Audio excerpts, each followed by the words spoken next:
తెలంగాణ క్యాబినెట్లో నెంబర్ 2గా పొంగులేటి శ్రీనివాసరెడ్డి ఉన్నారు. రేవంత్ రెడ్డి పొంగులేటి శ్రీనివాసరెడ్డికి చెప్పకుండా ఏమీ చేయడం లేదన్న చర్చా ప్రచారం విస్తృతంగా ప్రభుత్వ వర్గాలు కాంగ్రెస్ పార్టీ వర్గాల్లో జరుగుతుంది. దానిపైన మీరేమంటారు?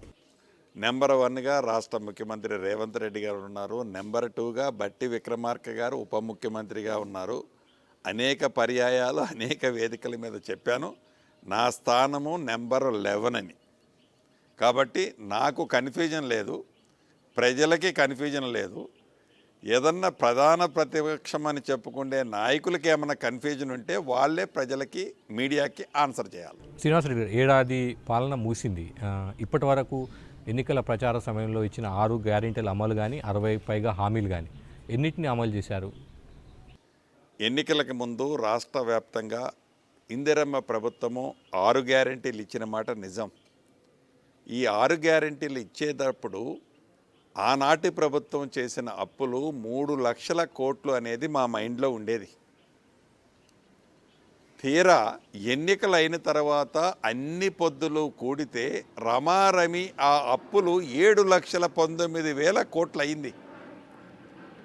దీంట్లో భాగంగా ఏదైతే ఆనాటి ప్రభుత్వం చేసిన అప్పులలో భాగము ప్లస్ మిత్తి కలిపితే ప్రతి నెల ఇప్పుడున్న ప్రభుత్వము పాత అప్పులు మిత్తి కింద కట్టాల్సింది 6,500 కోట్ల రూపాయలు.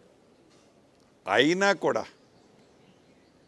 6 గ్యారెంటీలు ఏవైతే ఈ రాష్ట్ర ప్రభుత్వం ఇచ్చిందో, ఆనాడు ఎన్నికల ముందు చెప్పిన దాంట్లో భాగంగా ప్రభుత్వం ఏర్పడిన కొన్ని గంటల్లోనే అది మహిళలకి ఉచిత బస్సు కార్యక్రమాన్ని చేపడితే ఈ గడిచిన సంవత్సరంలో 1,25 లక్షల మంది ఈ రాష్ట్రంలో ఉచిత బస్సు ప్రయాణం చేస్తే రాష్ట్ర ప్రభుత్వానికి 0 టికెట్ వలన సుమారు 4,000 కోట్లు దానికి ఖర్చు రావటం జరిగింది. ఫ్రీ బస్ అమలు చేశారు, కానీ అదే మేనిఫెస్టోలో ఇచ్చిన ఆటోలకు ఎవరైతే ఉన్నారో వాళ్ళకి 10,000 ఆర్థిక సాయం చేస్తున్నారు, కానీ అది చేయలేకపోయారు.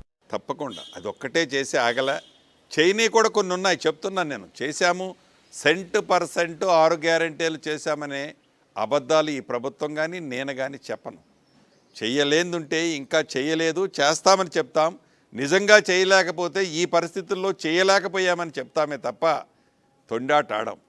రాష్ట్రానికి ఆర్థిక పరిస్థితి బాగలేకపోయినా ఏ ఎన్నికలున్నాయనో 21,000 కోట్ల రూపాయల రుణమాఫీ రైతులకి 2 లక్షల వరకు చేస్తామని చెప్పి 21,000 కోట్ల రూపాయల రుణమాఫీ చేసింది ఇందిరమ్మ ప్రభుత్వం, ఈ ప్రభుత్వమే.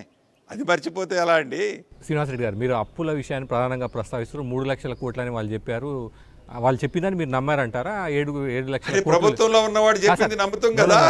బడ్జెట్ అనేది డాక్యుమెంట్, అఫీషియల్ డాక్యుమెంట్, కాగు నివేదిక ఉంటుంది. మీరు అన్నట్టుగా అప్పటి ప్రతిపక్ష నేత, ఇప్పటి డిప్యూటీ సీఎం ఉప ముఖ్యమంత్రి బట్టి విక్రమార్క గారు పదే చెప్పారు, రాష్ట్రం అప్పుల భారం పడుతుంది, ఇది వేరే దేశాలతో కూడా పోల్చే పరిస్థితి అలా అవుతుందన్న పరిస్థితి కూడా ఉంది. కానీ ఇప్పుడు మీరు అధికారంలోకి వచ్చిన తర్వాత, మీరు మీ కుర్చీలు అందిన తర్వాత ఇప్పుడు అప్పులు అన్నీ ఉన్నాయి మాకు తెలియదు అని అంటున్నారు. ఇప్పుడు కూడా మేము అప్పులు ఉన్నాయి కాబట్టి తూచనట్లే, అప్పులు ఉన్నాయి కాబట్టి మేము చేయమని చెప్పట్లే. నిబద్ధతతో టైం తీసుకుంటున్నామే తప్ప తొండాట ఆడట్లే. టైం తీసుకుంటున్నాము, అడ్జస్ట్ చేస్తున్నాము.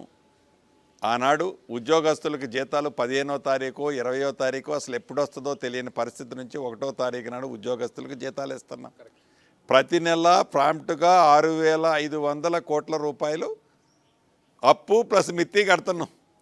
వీటితో పాటు గడిచిన 10 సంవత్సరాలలో ఏదైతే ఆర్భాటంగా మేము రెసిడెన్షియల్ స్కూల్స్ పెట్టామని పౌల్ట్రీ షెడ్లలో, మిల్లులలో ఆనాటి ప్రభుత్వం పెడితే వాళ్ళకి నువ్వు ఎటువంటి తిండి తింటున్నావని, మెస్ ఛార్జీలు ఎంత ఇస్తున్నావని ఆలోచన లేకపోతే బాలికలు, నిరుపేద కుటుంబాల నుంచి వచ్చిన బాలికలు రెసిడెన్షియల్ స్కూల్లో చదివే వాళ్ళకి కాస్మెటిక్ ఛార్జీలు సరిపోక వాళ్ళు ఇబ్బందులు పెడుతుంటే అది మా ఎన్నికల హామీ కాదు. అయినా కూడా 40% డైట్ ఛార్జీలు ఈ ప్రభుత్వం పెంచింది. కాస్మెటిక్ ఛార్జీలు 200 నుంచి 250% పెంచింది. ఇవన్నీ మేము 6 గ్యారంటీల్లో హామీలు కావు. 6 గ్యారంటీల్లో హామీలు కొన్ని చేయలేదు, కానీ నిత్యము ప్రజలకి ఆనాడు 2 సంవత్సరాలు 2.5 సంవత్సరాల నుంచి ఇదే హాస్టల్లో ఎవరైతే భోజనాలు తయారు చేస్తారో, ఎవరైతే మెస్ బిల్స్ పెండింగ్ ఉన్నాయో 2.5 సంవత్సరాల నుంచి పెండింగ్ ఉంటే ఇందిరమ్మ ప్రభుత్వం వచ్చిన తర్వాత వాటిని క్లియర్ చేసింది.